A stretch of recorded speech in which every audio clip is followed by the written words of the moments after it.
Hi guys, இன்னைக்கு நம்ம 2019 release ஆன சி ஃபீவர் அப்படின்ற ஒரு சயின்ஸ் ஃபிக்ஷன் மூவியை பத்தி தான் பார்க்க போறோம். இந்த படத்தோட ஒன்லைன் என்னன்னா, நம்ம படத்தோட ஹீரோனிக்கு கடல்ல இருக்கக்கூட உயிரினங்களை பத்தி ஆராய்ச்சி பண்ணணும்னு சொல்லி கப்பல்ல இருக்கிற சிலரோட உதவி மூலமா நடுக்கடலுக்கு போறா. அதுவும் ரெஸ்ட்ரிக்ஷன் செய்யப்பட்ட இடத்துக்கு. அந்த இடத்துல ஆராய்ச்சி பண்ணலாம்னு நினைக்கும் போது அவங்க ஒரு மிகப்பெரிய மான்ஸ்டர் கிட்ட மாட்டிக்கிறாங்க. அந்த மான்ஸ்டர் அந்த கப்பல்ல இருக்கிறவங்களுக்கு ஒரு கொடூரமான ஒரு வைரஸை பரப்புது. அதனால அந்த கப்பல்ல இருக்கிற நிறைய பேர் அந்த வைரஸ்னால பாதிக்கப்பட்டு இறந்து போறாங்க. இதுலலாம் இருந்து ஹீரோனி அவங்க எல்லாரையும் எப்படி காப்பாத்துறா? அது மட்டும் இல்லாம அந்த தண்ணிக்குள்ள இருக்கிற மான்ஸ்டர் என்னது? இதெல்லாம் ஹீரோயின் கண்டுபிடிச்சாங்களா, அங்கிருந்து தப்பிச்சாங்களான்றதுதான் இந்த முழு படத்தோட கதை. சோ இப்ப அங்க கதைக்குள்ள போலாம். நீங்க பாத்துருக்குது வாய்ஸ் மூவி ஷாட். சோ மறக்காம சப்ஸ்கிரைப் பண்ணுங்க, அந்த லைக்கான கிளிக் பண்ணுங்க. படத்தோட ஸ்டார்டிங்ல ஒரு கடலை காமிக்கிறாங்க. அது ரொம்ப அழகா அமைதியா இருக்கு. டக்குன்னு அந்த தண்ணியில ஒரு பொண்ணு குதிக்கிறா. இங்க அந்த படத்தோட பேரை சி ஃபீவர் அப்படின்னு சொல்லி ஆரம்பிக்கிறாங்க. இப்ப நம்ம படத்தோட ஹீரோயினா காமிக்கிறாங்க. அவங்க பேரு ஷொபாங். அவளோட சிஸ்டம்ல ஒரு கடல் உயிரினத்தை பத்தி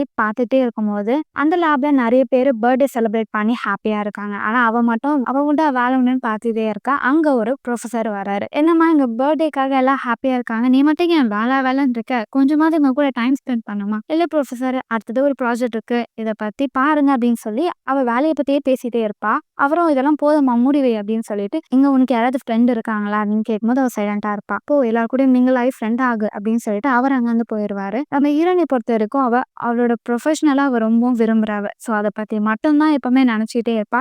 இப்ப நம்ம ஹீரோயின் கடல்ல இருக்கக்கூடிய வித்தியாசமான உயிரினங்களை ஆராய்ச்சி பண்ணணும்னு சொல்லி அவளோட ஃப்ரெண்டு ஒருத்தன், அவன் பேரு ஜானி, இவங்கிட்ட ஹெல்ப் கேட்டுட்டு அவங்க வராங்க. ஜானியும் நீ கவலைப்படாத, நான் பார்த்துட்டேன்னு சொல்லி அவளோட லக்கேஜ் எல்லாம் வாங்கிட்டு கப்பலுக்குள்ள வைக்கிறான். அங்க ஜானியோட பாட்டியும் வராங்க. நீ ஒன்னும் பயப்படாதம்மா, எல்லாமே பக்காவா பாத்துக்கலாம் வா அப்படின்னு சொல்லி கூட்டிட்டு போறாங்க. இந்த கப்பலோட ஓனரை காமிக்கிறாங்க. இவங்க தான் இந்த கப்பலோட ஓனர். இவங்க ரெண்டு பேரும் ஹஸ்பண்ட் அண்ட் ஒய்ஃப். ஜானியும் அந்த பொண்ணை கூட்டிட்டு போய் அவங்களுக்கு இன்ட்ரோ பண்றான். அங்க அந்த லேடி பேரு ஃபெரி. ஃபெரி என்ன சொல்றாங்கன்னா, ஹஸ்பண்ட் நீங்க கீழே போய் செக் பண்ணுங்க, நான் இவங்க கிட்ட பேசணும் அப்படின்னு சொல்லிட்டு, நீ அப்படி என்ன ஆராய்ச்சி பண்ண போற, அதை பத்தி சொல்லு அப்படின்னும் போது அவளும் ரொம்ப தியரிட்டிக்கலா சொல்லுவா. இதெல்லாம் இல்ல, எனக்கு நீ என்ன இங்க பண்ண போற அதை மட்டும் சொல்லு போதும் அப்படின்னும் போது, இங்க சில விலங்குகள் எல்லாம் போட்டோஸ் எடுக்கணும், அது என் ப்ராஜெக்ட் யூஸ்ஃபுல்லா இருக்கும் அப்படின்னு சொல்லி பேசிக்கிட்டு இருப்பாங்க. இப்போ அந்த கப்பலோட அடித்தளத்தை காமிக்கிறாங்க. இங்க ஒருத்தர் இருக்காரு, இவர் தான் இன்ஜினியர். இவர் பேரு ஒமைன். அவருக்கு அசிஸ்டன்ட் ஒருத்தர் இருப்பா. இவங்க ரெண்டு பேரும் சேர்ந்துதான் இங்க இருக்கிற எல்லா மெக்கானிக் பொருள் எல்லாம் பார்த்துட்டு இருப்பாங்க. அப்படியே அவரு எல்லா பொருளும் கரெக்டா இருக்கா, ஏதாவது லீக்கேஜ் இருக்கான்னு செக் பண்ணிட்டே இருக்கும் போது அங்க அந்த ஷிப்போட கேப்டன் வராரு. என்னப்பா தம்பி, எல்லாமே ஓகேவா, நம்ம ஷிப்பை ஸ்டார்ட் பண்ணிடலாமா, நம்ம போது எல்லாமே பக்கா சார், நம்ம ஆரம்பிச்சிடலாம் அப்படின்னு சொல்லும் போது அவரு கொஞ்சம் பணத்தை கொடுப்பாரு. இதை பார்த்து உண்மையனும், என்ன இது எங்களுக்கு பத்தாதே, என்னோட வயசு தான் கன்சீவா இருக்கான்னு உங்களுக்கே தெரியுமே அப்படின்னும் போது, கவலைப்படாதப்பா, எங்க ஒரு பொண்ணு வந்திருக்கா, அவ அவளோட ப்ராஜெக்ட் முடிச்ச உடனே அவர் நம்மளுக்கு கொஞ்சம் பல்கா ஒரு அமௌண்ட் தருவா, ஸோ அதுல இருந்து நம்ம ஷேர் பண்ணிக்கலாம் அப்படின்னு சொல்லிட்டு அவர் அங்க இருந்து போறாரு. ஹீரோயினும் அங்க இருக்கிற எல்லா பொருளையும் பாத்துருவா. ஓரளவு அந்த ஷிப்ல செட்டில் ஆயிருவா. சரி ஓகேன்னு சொல்லி அவளோட கோட் மாத்த எல்லாத்தையும் ரிமூவ் பண்ணும்போது அவளோட தலையை பார்த்த உடனே அங்கிருந்து ஒருத்தனும், ரெட் கலர் ஹேரா, நல்லா சகுனம், போட்டு கிளம்புனா மாதிரி தான் அப்படின்னு சொல்லிட்டு அவன் போயிடுவான். ஹீரோனுக்கு சுத்தமா புரியாது என்ன இங்க நடக்குதுன்னும் போது அந்த போட்டோட கேப்டனும் விளங்கிடுச்சு அப்படின்னு சொல்லுவாரு. அதாவது அவங்கள பொறுத்த வரைக்கும் ரெட் கலர் ஹேர்னா அது ஒரு கெட்ட சகுனம் அப்படின்னு அவங்களோட தாட் அது. சோ அவங்க அதனால அப்செட் ஆகுறாங்க. ஜானியும், தயவு செஞ்சு நீ இந்த குலாவை போட்டுக்கோமா, அதுதான் உனக்கு நல்லது அப்படின்னும் போது, உங்களுக்காக என்னால என்ன மாத்திக்க முடியாது, சரி ஓகே இதை மட்டும் போட்டுக்கோ அப்படின்னு அவங்க சொல்லிட்டு அங்க போறான். ஜானி ஹீரோயின் தூங்குறதுக்கான இடத்த காமிப்பான். அங்க வெறும் 4 பேர் தூங்குற இடம் தான் இருக்கும். எதனால இங்க 4 பேர் தூங்குற இடம் இருக்கு, நீங்களாம் தூங்க மாட்டீங்களான்னும் போது, இல்ல நாங்க ஷிஃப்ட் மாத்தி மாத்தி தூங்குவோம். எவ்வளவு நேரம் தூங்குவீங்கன்னா 2 மணி நேரம். 2 மணி நேரம் தூங்குனீங்கன்னா நீங்க எப்படி ஆக்டிவா வேலை பார்ப்பீங்க, என்னால அது முடியாதுப்பா அப்படின்னு அவ பேசிட்டு இருப்பான். இந்த ஹீரோயினும் ஜானியும் சேர்ந்து கப்பலோட அடித்தளத்துக்கு வராங்க. அங்க ஓமன் பண்ற வேலையெல்லாம் பார்ப்பாங்க.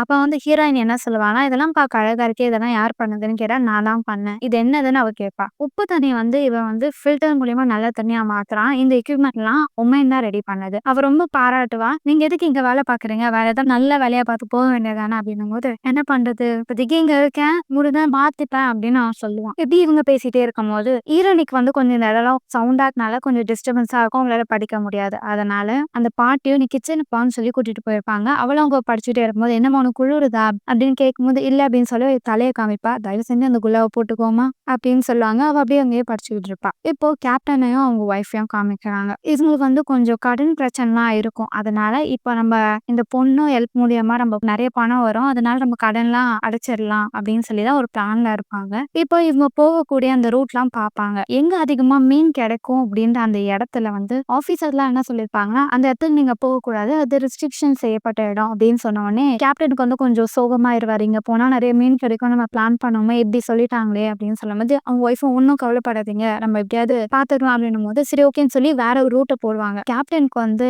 இந்த இடத்துல போனா நிறைய மீன் கிடைக்குமேன்னு சொல்லி யாருக்கும் தெரியாம அந்த இடத்துக்கே அவரு கப்பல் ஓட்டிட்டு போவாரு. இந்த விஷயம் யாருக்கும் தெரியாது. ஹீரோயின் சின்ன வயசுல இருந்து தனியா இருந்திருந்து அவளுக்கு அப்படியே பழகிடுச்சு. யார் கூட மிங்கிள் ஆக மாட்டா. நைட்டு கூட சாப்பிடும்போது தனியா பெட்ல படுத்துட்டே தான் சாப்பிடுவா. யார் கூட மிங்கிள் ஆக மாட்டா. இங்க அன்னைக்கு கப்பல் கொஞ்சம் கொஞ்சமா நகர்ந்து போக ஆரம்பிக்குது. அது எல்லா விஷயத்தையும் ஹீரோனே பார்த்துட்டு இருப்பா. கொஞ்ச நேரம் கழிச்சு அப்படியே கப்பல் நடுக்கடல் போயிட்டே இருக்கும்போது அங்க நிறைய டால்பின்ஸ் தான் பார்ப்பாங்க. கேப்டனும் அவங்களோட ஒய்ஃபும் அங்க இருக்கிறவங்களுக்குலாம் அனௌன்ஸ்மெண்ட் பண்ணுவாரு. நம்ம இன்னும் கொஞ்சம் கிட்ட வந்துட்டோம் அப்படின்னு சொல்லும்போது அங்க இருக்கிறவங்கலாம் பார்த்து ரொம்ப ஹாப்பியா இருப்பாங்க. பட் ஹீரோயினிக்கு இது ஏதோ வித்தியாசமா தெரியும். இல்ல இங்க ஏதோ ஒரு அசம்பாவிதம் நடக்க போகுது அப்படின்னு சொல்லி அவ சொல்லிட்டு இருப்பா. அந்த கப்பல்ல இருக்கிறவங்க எல்லாம் அந்த தண்ணிய பார்த்துட்டே இருக்கும்போது இப்போ டமான ஒரு சவுண்ட் கேட்கும். கேப்டன் கிட்ட இருந்து அந்த ரேடியோலாம் உடைஞ்சிடும். அந்த டைம் தான் கேப்டனோட ஒய்ஃப் ஒரு விஷயத்த நோட் பண்ணுவாங்க. அதாவது அவங்க ஹஸ்பண்ட் ரெஸ்ட்ரிக்ஷன் பண்ணக்கூடிய அந்த இடத்துக்கிட்ட அவர் வந்திருக்காரு. இதை பார்த்து அவங்க ஷாக் ஆவாங்க. இங்க கீழ்த்தளத்துல காமிப்பாங்க. ஹீரோயின் வந்து ஒமேனை பார்க்க வருவா. ஒமேன் என்ன சொல்லுவாருன்னா, இந்த இது வித்தியாசமா இருக்கு. இது என்னதுன்னு கொஞ்சம் செக் பண்ணுங்கன்னும் போது அவளும் அது பாப்பா. அங்க நிறைய பபிள்ஸா இருக்கும். அது அவ தொட்ட உடனே அதுல இருந்து ஏதோ தண்ணி லீக் ஆகுற மாதிரி இருக்கும். அது ரொம்ப குழகுன்னு பச்சை கலர்ல இருக்கும். என்னவா இருக்கும் இது அப்படின்னு சொல்லி இவங்க பேசிட்டு இருக்கும் போதுதான் கேப்டன் கீழே வந்து அதை தொட்டு பாப்பாரு. அது அப்படியே உடையும். உடைஞ்சு பார்த்தா உள்ள ஏதோ ஒரு ஸ்பீஷியஸ் இருக்கும். அது என்னதுன்னு இவங்களால விவரிக்க முடியாது. அந்த கப்பலோட கேப்டனும், நீதான் ஆராய்ச்சி பண்றதுக்காக வந்திருக்கே, இது என்னது நீயே போய் கண்டுபிடி அப்படின்னு சொல்லிடுவாரு. இங்க ஹீரோயினும் ஸ்விம் பண்ணக்கூடிய சூட் எல்லாம் போட்டுட்டு கடல்ல அடியில என்ன இருக்குன்னு பாக்குறதுக்காக கீழே போவாங்க. அப்படி அவங்க கீழே போய் பார்க்கும் போது அந்த கப்பல்ல ஏதோ ஒரு புழு மாதிரி ஒண்ணு பிடிச்சு வச்சுட்டு இருக்கும். அதை அவ கத்தியா கிழிக்கும் போது ரத்தம் வந்துகிட்டே இருக்கும். அப்படியே அவ அதெல்லாம் பார்த்துட்டே இருக்கும்போது டக்குன்னு அதே மாதிரி புழுக்கள் அவளை அடிக்க வரும். ஆனா அவ வந்து தப்பிச்சு மேல வந்துருவா. பயந்துட்டு மேல வந்த ஹீரோயினுக்கு ஜானி ஹெல்ப் பண்ணுவான். அங்க இருந்தவங்க நீ என்ன விஷயத்த பார்த்த சொல்லுன்னும் போது அவளும் பயப்படுவா. இல்ல அது ரொம்ப பிரம்மாண்டமானது, இங்க இருக்கிறது நம்மளுக்கு ஆபத்து அப்படின்னு சொல்லும்போது என்னதான் பார்த்து தெளிவா சொல்லணும் போது ஒரு பெரிய ஸ்பீஷியஸா நான் பார்த்தேன். அது பார்க்க ரொம்ப பிரம்மாண்டமா இருந்தது. அதுதான் நம்ம போட்டை பிடிச்சு வச்சிருக்கு அப்படின்னு அவ சொல்லுவா. இதை கேட்டு கேப்டன் குஷியாயிருவாரு. அப்ப அதை பிடிச்சு வித்தோம்னா நம்மளுக்கு நிறைய பணம் வரும், இது நம்ம பண்ணி ஆகணும் அப்படின்னு சொல்லி அதை பிடிக்கிறதுக்காக ட்ரை பண்ணுவாரு. ஆனா ஹீரோயின் இது ஆபத்து, நம்ம உடனே இங்க இருந்து தப்பிக்கணும் அப்படின்ற விஷயத்த சொல்லுவாங்க. இங்க கேப்டன் சொன்னதை கேட்ட ஜானியும் அதை பிடிக்கலான்னு சொல்லி வழியை தூக்கி போடுறாங்க. அவங்களால முடிஞ்ச அளவுக்கு அதை இழுக்க பாக்குறாங்க. ஆனா அந்த கப்பலே ஒரு பக்கமா சாய ஆரம்பிக்குது. கேப்டனும் இது வேலைக்கு ஆகாது, இது விட்டுரு அப்படின்னு சொல்லிடுவாரு. ஜானியா அந்த கயிறெல்லாம் இழுக்கும் போது தெரியாம அவனோட கையை அந்த மிஷினுக்குள்ள மாட்டிரும். அப்படியே கையெல்லாம் நசுங்கி ரத்தம் ஊத்த ஆரம்பிச்சிடும். அங்க வந்த உமேனும் ஜானியோட சுச்சுவேஷன் பார்த்துட்டு அவனை டக்குன்னு அங்க கூட்டிட்டு போயிடுவாரு. இப்போ ஹீரோயின் அவனோட வாலெட்டை எடுக்கும் போது அந்த இடம் ஃபுல்லா நல்லா பச்சை கலர்ல இருக்கிற ஜெல்லியை அவ பார்த்திருப்பா. டக்குன்னு அவ தூரமா பார்த்தா அங்க ஒரு போட் இருக்கும். கேப்டன் கிட்ட வந்து அங்க ஒரு போட்டை நான் பார்த்தேன், அவங்க கிட்ட நம்ம உதவி கேட்கலாம் அப்படின்னும் போது அவரும் பாப்பாரு. கேப்டனும் எமர்ஜென்சி லைட்லாம் அடிச்சு பாப்பாரு. அந்த போட்ல இருந்து எந்த ஒரு ரெஸ்பான்ஸும் வராது. அதனால கீழே போய் எல்லார்கிட்டயும் இது மாதிரி பக்கத்துல ஒரு போட் இருக்கு, அவங்க கிட்ட உதவி கேட்கலாம், ஏன்னா நம்ம போட் நகர்ற மாதிரி தெரியல அப்படின்னும் போது யாருக்குமே வேற ஒரு போட்டு கிட்ட போய் உதவி கேட்கறதுல இன்ட்ரெஸ்ட் இருக்காது, நாங்க போக மாட்டோம் அப்படின்னு சொல்றாங்க. இதை கேட்ட ஹீரோயினும் யாரும் போலனா என்னன்னா போறேன் அப்படின்னு சொல்லுவா. அதனால ஜானிக்கு தான் ஆல்ரெடி ஹீரோயினி மேல லவ் இருக்குல்ல, அதனால அவ கூட நானும் போறேன் அப்படின்னு சொல்லுவாரு. கேப்டனும் சரி நானும் வரேன். இப்ப இவங்க 3 பேரும் அந்த கப்பல் இருக்கக்கூடிய அந்த இடத்த நோக்கி போறாங்க. அந்த கப்பலுக்குள்ள போய் பார்த்தா யாருமே இருக்க மாட்டாங்க, ஒரு சவுண்டும் இருக்காது. அந்த கப்பலையும் அங்க இருந்து ரேடியோ உடைஞ்சு போயிருக்கும். சரி ஓகே கீழே யாராவது இருப்பாங்களான்னு போய் பார்த்தா ஒரு சவுண்டும் இருக்காது. டக்குன்னு டார்ச் லைட் அடிச்சு பார்த்தா அங்க நிறைய பேர் இறந்து கிடப்பாங்க. ஹீரோனே பயந்துட்டு ஹீரோனே திரும்பி பார்த்தா அங்க ஒருத்தன் இறந்து கிடப்பான். அவனுக்கு கண்ணே இருக்காது, அந்த இடம் ஒரே காயமா இருக்கும். இதெல்லாம் பார்த்தோன்னே ஹீரோனே பயந்துட்டு மேல வந்துருவா. கேப்டனும் இங்க பார்த்த விஷயத்த நம்ம போட்ல போய் யார்கிட்டயும் சொல்லாதீங்க, இவங்களுக்கு ஏதாவது பிரச்சனையா இருந்திருக்கும், அதனால இவங்களும் சூசைட் பண்ணி இருந்திருப்பாங்க அப்படின்னு சொல்லும் போது ஹீரோயினும் சூசைட் பண்ணாங்கன்னா சரி, ஆனா அவன் கண்ணு இருக்கு காயமா இருக்கு, இங்க ஏதோ பிரச்சனை அப்படின்னு சொல்லுவா. பங்கில நிறைய திமிங்கலம் போறத காமிப்பாங்க. ஒமைனும் கேப்டனோட ஒய்ஃப் இருக்கக்கூடிய அந்த கப்பல்ல இருந்த அந்த கைகள்லாம் கொஞ்சம் கொஞ்சமா நகர ஆரம்பிக்குது. இப்போ அவங்களும் ஷிப்பை வந்து ஸ்டார்ட் பண்ண ட்ரை பண்ணுவாங்க, அது ஸ்டார்ட் ஆயிரும். அதாவது அதுங்க திமிங்கலத்தை பார்த்த உடனே இந்த போட்டை விட்டுடுச்சுங்க. கேப்டன் அவங்க கூட போனவங்களும் வந்து இல்ல அந்த போட்ல நம்மளால தப்பிக்க முடியாது, அதுல ஏதோ பிரச்சனை பண்ணல அப்படின்னு சொல்லிட்டே இருக்கும்போது, கவலைப்படாதீங்க. நம்ம போட் ஸ்டார்ட் ஆயிடுச்சு. நம்ம இங்கேருந்து கிளம்பிடலாம் அப்படின்னு இவங்க சொல்லிட்டு இருப்பாங்க. இப்போ கப்பல் ஸ்டார்ட் ஆன உடனே அங்க இருக்கிறவங்க எல்லாம் வேற ஒரு இடத்த நோக்கி போயிட்டு இருப்பாங்க. கீழே இருக்கிற அந்த பேஸ்மெண்ட்ல ஒமேன் அந்த லீக் ஆகக்கூடிய அந்த ஓட்டையிலலாம் மரக்கட்டைகளை வச்சு அடைச்சிருவாரு. இங்க அவங்க போகக்கூடிய இடத்துக்கு கிட்டவே நிறைய மீன்கள் இருக்கக்கூடிய இடமா இருக்கும். அதெல்லாம் வந்து கேப்டன் பாப்பாரு. அவங்க வைஃப் கிட்ட, இன்னும் நம்ம கொஞ்சம் கிட்ட போலாம், அங்க நிறைய மீன் இருக்கு, அதை பிடிச்சோம்னா ஓரளவுக்கு நமக்கு பணம் கிடைக்கும். வரமும் சும்மா நம்ம ரிட்டர்ன் போக முடியாது, உங்களுக்கு தான் தெரியல, நமக்கு நிறைய கடன் இருக்கு அப்படின்னு சொல்லும் போது அவங்க ஒய்ஃபும் சரி ஓகே அப்படின்னு சொல்லிடுவாங்க. இப்போ அவங்க திரும்ப மீன் பிடிக்க போவாங்க.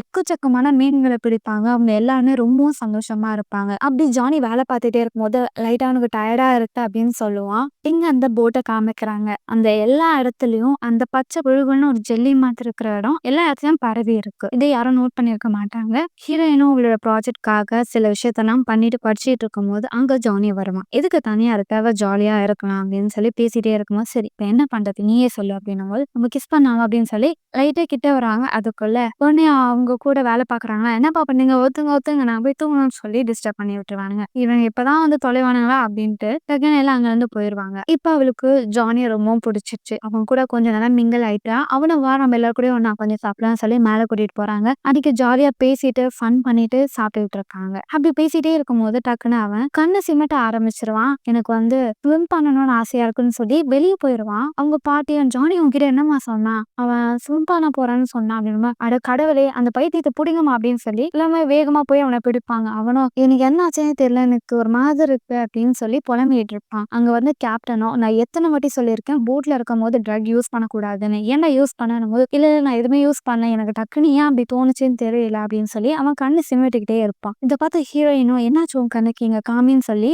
டார்ச் லைட் அடிச்சு அவ கண்ணை பார்ப்பான். அப்படி அவனோட கண்ணை பார்க்கும்போது கண்ணுக்குள்ள ஏதோ ஒண்ணு போடுதா அவ பார்த்திருப்பா. டக்குன்னு அவன் ஷாக் ஆயிருப்பா. கேப்டனும் என்ன ஆச்சு எங்கிட்ட கூட நான் செக் பண்ணேன்னு பாப்பாரு. அவருக்கு ஒண்ணும் தெரியாது. சும்மா அவனை பயமுறுத்திக்கிட்டு இருக்காத, நீ போய் தூங்குடா அப்படின்னு ஸ்ட்ரெயிட்டா சொல்லிட்டு அவர் அங்கிருந்து போயிடுவாரு. இங்க அவங்க கேங்ல இருந்த ஒருத்தன் வந்து குளிக்கிறதுக்காக பாத்ரூம் போயிருப்பான். எங்க ஜானியும் கண்ணு ஒரு மாதிரி இருக்குன்னு சொல்லி ஃபேஸ் வாஷ் பண்ணிட்டே இருப்பான். டக்குன்னு அவன் கண்ணு வலிக்குதுன்னு கத்த ஆரம்பிச்சிருவான். அந்த கண் அப்படியே அப்படியே வெடிஞ்சிரும். அந்த கண்ணுல இருந்து சின்ன சின்ன பூச்சி மாதிரி சிங்குக்குள்ள விழுந்திருக்கும். ஹீரோயினும் அவன் கண்ணை பிடிப்பா. உனக்கு ஒண்ணும் இல்லை, உனக்கு ஒண்ணும் ஆகலாம் அப்படின்னு சொல்லும் போது அவன் வலி தாங்க முடியாம கதறிட்டு இருப்பான். அவங்க பாட்டி அழுதுகிட்டே இருப்பாங்க. அவன் கண்ணுல இருந்து ரத்தம் போயிட்டே இருக்கும். அவனும் வலி தாங்க முடியாம அங்கேயே இறந்து போயிடுவான். இப்ப ஹீரோயினும் அங்க கேப்டனும் அவரோட ஒய்ஃபை வெளியே கூப்பிடுவாங்க. இவனோட கண்ணு வெடிக்கும் போது நான் அந்த சிங்குக்குள்ள நிறைய சின்ன சின்ன உயிரினங்கள் எல்லாம் பார்த்தேன். கண்டிப்பா அது தண்ணியில மிக்ஸ் ஆயிருக்கும். டேபை க்ளோஸ் பண்ணுங்க, தண்ணி யாரும் யூஸ் பண்ணாதீங்க அப்படின்னு சொல்லிட்டே இருக்கும்போது, ஆமா இங்க இன்னொருத்தர் தானே, அவன் எங்க போயிருக்கான் போது அவன் குளிச்சுட்டு இருக்கான் அப்படின்னு சொல்லுவாங்க. உடனே ஒமேன் போய் கதவு தட்டுவாரு. அவனும் ஏதோ இவங்க விளையாடுறாங்கன்னு நினைச்சுக்கல, போய் நான் கதவுலாம் திறக்க மாட்டேன்னு சொல்லி அவன் ஜாலியா குளிச்சுட்டே இருக்கும்போது அந்த தண்ணி வழியா அந்த சின்ன சின்ன உயிரினங்கள்லாம் இவன் உடம்புக்குள்ள கிழிச்சிட்டு உள்ள போகுது. இப்ப ஹீரோயினா டக்குன்னு அந்த கதவை உடைச்சிட்டு உள்ள போய் பார்த்தா அவனோட உடம்பு ஃபுல்லா ஏகப்பட்ட காயங்கள் இருக்கும். ஒரே ரத்த கலவையா உட்காந்துட்டு இருப்பான். உண்மையினா உனக்கு ஒண்ணு இல்லைன்னு சொல்லி அவனை கூட்டிட்டு போயிடுவாங்க. இப்போ இறந்து போன ஜானியோட உடலை அங்க இருக்கிற ஃப்ரீஸ் பாக்ஸ்க்குள்ள வச்சிருவாங்க. இப்ப ஹீரோயின் ரொம்ப அழுகுவா. ஏன்னா ஓரளவு அவங்க கூட தான் கொஞ்சம் அவன் அட்டாச் ஆனா, அவன் இறந்துட்டான்னு சொல்லி அவளால படிக்க ட்ரை பண்ணுவானா படிக்க முடியாது, அழுக ஆரம்பிச்சிருவா. என்ன அந்த கேப்டனை காமிக்கிறாங்க. அவங்க ஒய்ஃப் போய் பார்த்தா அவர் ஏதோ பித்து குடிச்சனா இருப்பாரு. அவருக்கு ரொம்ப கில்ட்டியா இருக்கும். நான் தான் தெரியாம அவங்களை எங்க கூட்டிட்டு வந்துட்டேன், என்னாலதான் இறந்து போயிட்டேன்னு சொல்லி அவர் ஒரு கில்ட்டில இருப்பாரு. இங்க ஹீரோயினும் அங்க இருக்கக்கூடிய தண்ணி டேங்க்ல செக் பண்றதுக்காக கீழே இறங்கி போவாங்க. எல்லாருமே அங்க இருந்து அந்த தண்ணியை பியூரிட் பண்ணும்ல, அதெல்லாம் செக் பண்ணிட்டு இருப்பாங்க. அப்போ அங்க இருந்த ஃபில்டர்ஸ் எல்லாத்தையும் அது ஓட்ட போட்டுட்டு அடியில போயிருக்கும். உடனே ஹீரோயின் இதோட மெயினான இடம் எங்க இருக்கு, தண்ணியில எங்க போய் ஸ்டோர் ஆகும் அப்படின்னு கேட்கும் போது ஒமேன் வந்து மேலதான் அப்படின்னு சொல்லுவோம். குடுக்கும் ஓடி போய் ஹீரோயினும் அந்த கதவை லைட்டா ஓபன் பண்ணி பார்ப்பா. அதுல இருந்து ஒரு வித்தியாசமான ஸ்பீஷியஸ் மட்டும் குதிச்சு வரும். டக்குன்னு அதை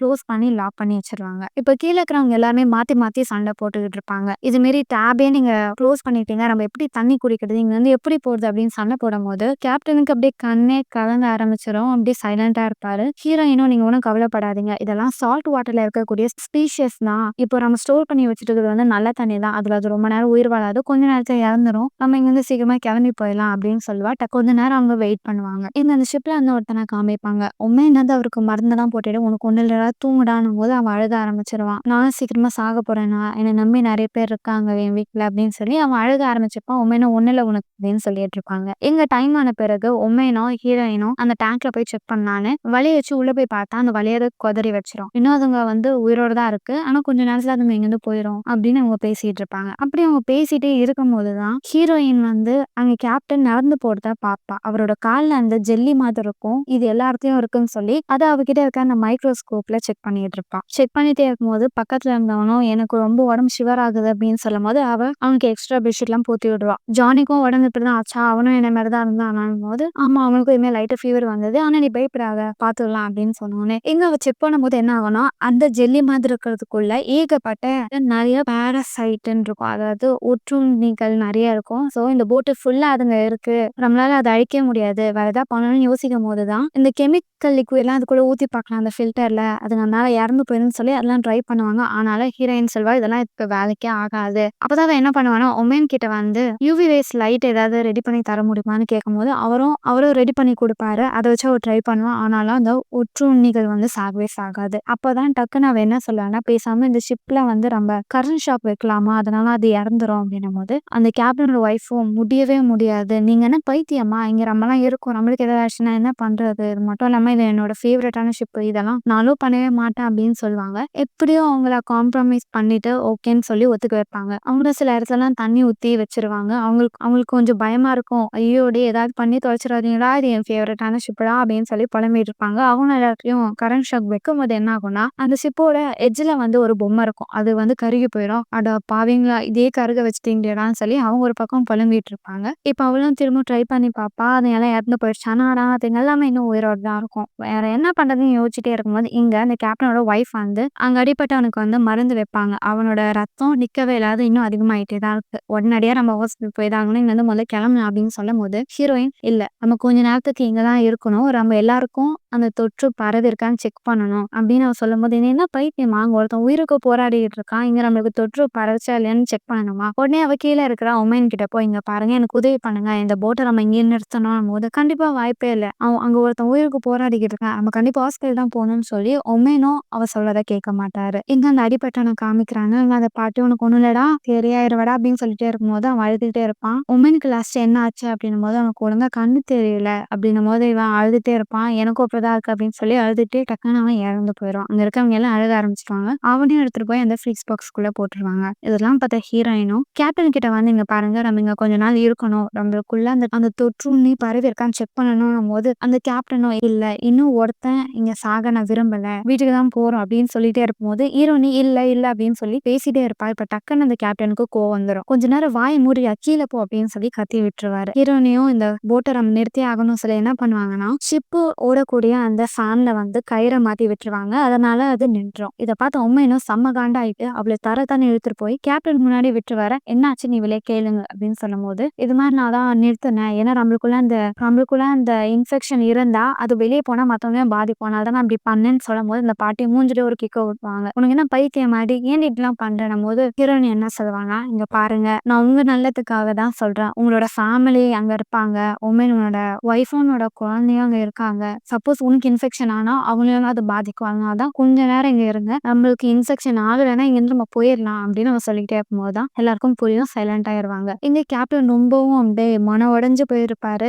என்னாலதான் தரலாம், என்னாலதான் இங்க இருக்கவங்க எல்லாம் இறந்துட்டாங்க அப்படின்னு சொல்லி ரொம்ப கஷ்டத்துல இருப்பாரு. இங்க அந்த கேப்டனோட ஒய்ஃப் என்ன பண்ணுவாங்கன்னா இன்ஃபெக்ஷன் ஆயிருக்கான்னு எப்படி நீ செக் பண்ணுவேன், எல்லாரோட கண்ணில் டார்ச் லைட் அடிச்சு செக் பண்ணுவேன், அதுமாதிரி இங்க இருக்கிறவங்க எல்லாரையும் செக் பண்ணு அப்படின்னு சொல்லுவாங்க. அவ்வளோ உமனை செக் பண்ணுவான், அவங்க கண்ணில் எதுவுமே தெரியாது. உமன் வந்து அவளையும் செக் பண்ணுவாரு, அவ கண்ணில் ஒன்றும் இருக்காது. அந்த பாட்டிக்கும் செக் பண்ணுவாங்க. கேப்டனோட ஒய்ஃப் அவங்க ஹஸ்பண்ட்க்கு செக் பண்ணும்போது அவர் கண்ணில் வித்தியாசமா இருக்கிறத அவங்க பார்த்துருவாங்க, ஷாக் ஆயிருவாங்க. அவரும் வந்து பயப்பட ஆரம்பிச்சிருவாரு, எல்லாம் என்னோட தப்பு தான், நான் மட்டும் இந்த ரெஸ்ட்ரிக்ஷன் ஏரியாக்குள்ள வராம இருந்தா இவ்வளவு பேர் இறந்திருக்க மாட்டாங்க அப்படின்னு சொல்லி எல்லாக்கிட்டையும் அந்த உண்மையை சொல்லிடுவாரு. இது அவர் ஒய்ஃப்க்கு மட்டும் தான் தெரியும். இப்ப எல்லாருக்கும் தெரிஞ்சனால எல்லாம் அவரை அடிக்க ஆரம்பிச்சிருவாங்க. அந்த பாட்டி உன்னால என் பேரன் போயிட்டான்டா, இதுக்கு நீ என்னடா பண்ண போறான்னு சொல்லி போட்டு செம்மையா திட்டுவாங்க. அவரும் அங்க இருந்து போயிருவாரு. அவர் ஒரு ரூம்ல உட்காந்து அழுதுகிட்டே இருப்பாரு. இங்க அந்த பாட்டி ஹீரோனி கிட்ட என்ன மன்னிச்சிரு, நான் உன்னை அடிச்சிருக்க கூடாது அப்படின்னு சொல்லிட்டே இருக்கும்போது டக்குன்னு அந்த பொண்ணோட பழத்தை நசுக்க ஆரம்பிச்சிருவாங்க. அந்த இருந்து தப்பிச்சு மேல ஏறி போகும்போது அவளோட காலை பிடிச்சிருவாங்க. அவளும் மூஞ்சில ஒரு கிக்க விடுவா. அந்த பாட்டி கீழே விழுந்துருவாங்க. கொஞ்ச நேரம் கழிச்சு கீழே வந்து பார்த்தா அந்த பாட்டியோட தலை இருந்து ரத்தம் போயிட்டு இருக்கும். அவங்க கண்ணுல இருந்து அந்த தொட்டுண்ணி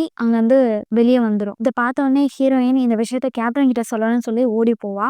இங்க அந்த கேப்டனோட ஒய்ஃப் வந்து அவங்க குழந்தை போட்டோஸ் எல்லாம் வச்சு அழுதுட்டே இருக்கும்போது அந்த கேப்டன் என்ன பேசாம கொன்று நாங்க இன்னும் உயிரோட இருக்க விரும்பல அப்படின்னு சொல்லி அவங்க ஒய்ஃப் கிட்ட கத்தி கொடுப்பாங்க. அவங்க ஒய்ஃபும் ஒரு கொலை பண்ணிடுவாங்க. இப்ப ஹீரோனி அந்த ரூம்குள்ள போய் பார்த்தா அவரே இறந்து கிடப்பாரு. இப்ப அந்த கேப்டனோட ஒய்ஃபும் நான் இந்த கிளம்ப போறேன்னு சொல்லி அவங்க தேவையான லக்கேஜ் எல்லாம் எடுத்து வச்சிருவாங்க. வச்சுட்டு அங்க கிளம்பும் போது உண்மையினும் மேம் உங்களோட போட் மேம் அப்படின்னும்போது, போட்டெல்லாம் என்னடா வேணும்? எனக்கு என் உயிர் தான் முக்கியம். நான் இங்கேருந்து கிளம்புறேன்னு சொல்லி அவங்க அங்க கிளம்பி போயிருவாங்க. இப்போ உமைனும் ஹீரோயினியும் என்ன பண்றது? இந்த போட் ஃபுல்லா இப்ப இன்ஃபெக்ஷன் பரவி இருக்கே அப்படின்னு சொல்லி இறந்து போனவங்கலாம் அந்த ஃப்ரீஸ் பாக்ஸ்ல வச்சுட்டு யோசிச்சுட்டு இருப்பாங்க. அப்பதான் பேசாம இந்த போட்ட நம்ம கொளுத்தி விட்டுடலாம் அப்படின்னு அவ சொல்லுவா. யாரையா நீ? நம்ம இங்க இருக்கோம். நம்மளும் சேர்ந்து செத்துற மாட்டோமா? அப்படின்னும்போது சரி ஓகே. அந்த டேங்க மட்டும் நம்ம ஹீட் பண்ணி பார்க்கலாம்னு சொல்லி அந்த டேங்க் ஹீட் பண்ணுவாங்க. அதுங்க கத்துற சவுண்ட் கேட்க கொஞ்ச நேரம் கழிச்சு சவுண்ட் இருக்காது. அதுங்க இறந்துச்சுன்னு சொல்லி கதவு ஓப்பன் பண்ணி பார்த்தா அதுங்க எல்லாரையும் அடிக்க வரும். உண்மையினும் அதை குத்துறதுக்காக வருவாரு. ஹீரோயினி வேணாம்னு சொல்லி டக்குன்னு அதை மூடுறதுக்காக ட்ரை பண்ணுவாங்க. ஆனா அது ஓட்ட போட்டு தப்பிச்சு போயிடும். இப்ப ஹீரோயின் என்ன சொல்லுவானா, நம்ம இந்த போட்டை விட்டு தப்பிக்கலாம், இதை கொளுத்திட்டீங்கன்னு போயிடலாம் அப்படின்னு சொல்லி வேற ஒரு குட்டி போட்ல அவங்க கிளம்பலாம்னு சொல்லி எல்லாம் எடுத்து வைப்பாங்க. அந்த போட்டையை கொளுத்தி விட்டுருவாங்க. ஹீரோயினி அந்த குட்டி போட்ல ஏறி உட்காந்துப்பா. உமையன் மட்டும் உமையனுக்கு நீச்சல் தெரியாது. அதனால அவர் பயப்படுவாரு. அடப்பாவி ஒரு நீச்சல் தெரியாதடா, சரி குதி நான் உன்னை பாத்துக்கிறேன் குதி அப்படின்வாங்க. அவர் பயப்படுவாரு. டக்குன்னு குதிப்பாரு. ஆனா தண்ணியில விழுந்துருவாரு. ஆனா எப்படியோ ஹீரோனி அவரை பிடிச்சிருவா. மேல ஏத்துறதுக்குள்ள அந்த ஸ்பீஷியஸ் வந்து அவனை தண்ணிக்குள்ள இழுத்துட்டு போயிடும். ஹீரோனியும் கொஞ்சம் கூட யோசிக்காம அவனை காப்பாத்திடணும்னு சொல்லி தண்ணிக்குள்ள குதிச்சு அதுங்க கிட்ட இருந்து உண்மையான காப்பாத்தி அவன் மேல கூட்டிட்டு வந்துருவா. அப்பாடா 2 பேரும் தப்பிச்சாச்சு நிம்மதி அப்படின்னு சொல்லிக்கிட்டே இருக்கும் போதுதான் இப்போ ஹீரோனியோட கையை காமிப்பாங்க. அவளை வந்து அந்த ஸ்பீஷியஸ் கடிச்சு வச்சிருக்கோம். அதனால அவளுக்கும் இன்ஃபெக்ஷன் ஆயிருக்கும். இல்ல என்னால இதுக்கு மேல உயிரோட இருக்க முடியாதுன்னு சொல்லிட்டே இருக்கும்போது உண்மையில உனக்கு ஒண்ணும் இல்ல, உனக்கு சரியாயிரும் அப்படின்னு சொல்லிட்டே இருப்பான். இல்ல நீ இப்ப என்ன ட்ரை பண்ணாலும் வேஸ்ட்னா நீ சேஃபா வீட்டுக்கு போ அப்படின்னு சொல்லி அவ இப்போ தண்ணியில குதிக்க ஆரம்பிச்சிருவா. இந்த ஸ்பீஷியஸ் இங்க இருந்தா இன்னும் நிறைய பேரை கொன்னுரும். இது உயிரோட இருக்கக்கூடாது. நான் சாகிறதுக்குள்ளேயாவது இதை போட்டு தலையாகணும் சொல்லி இப்போ அந்த ஸ்பீஷியஸோட வாய்க்குள்ள அப்படியே போவா. இப்போ உண்மையினும் மேல நின்று அழுதுகிட்டு இருப்பாரு. கொஞ்ச நேரம் கழிச்சு பார்த்தா அந்த தண்ணி ஃபுல்லா அப்படியே glitters மாதிரி மினுக்க ஆரம்பிச்சிடும். அதாவது ஹீரோயின் அந்த மாஸ்டரை போட்டு தள்ளிட்டா. கொஞ்ச நேரம் கழிச்சு பார்த்தா தூரத்துல ஒரு போட்டு தெரியும். உண்மையினும் கை காமிப்பாரு. சோ அவ்வளவுதான் படம். சோ உங்களுக்கு இந்த படம் பிடிச்சிருக்கும்னு நினைக்கிறேன். அடுத்த ஒரு நல்ல படத்தோட உங்களை சந்திக்க வர. And then by.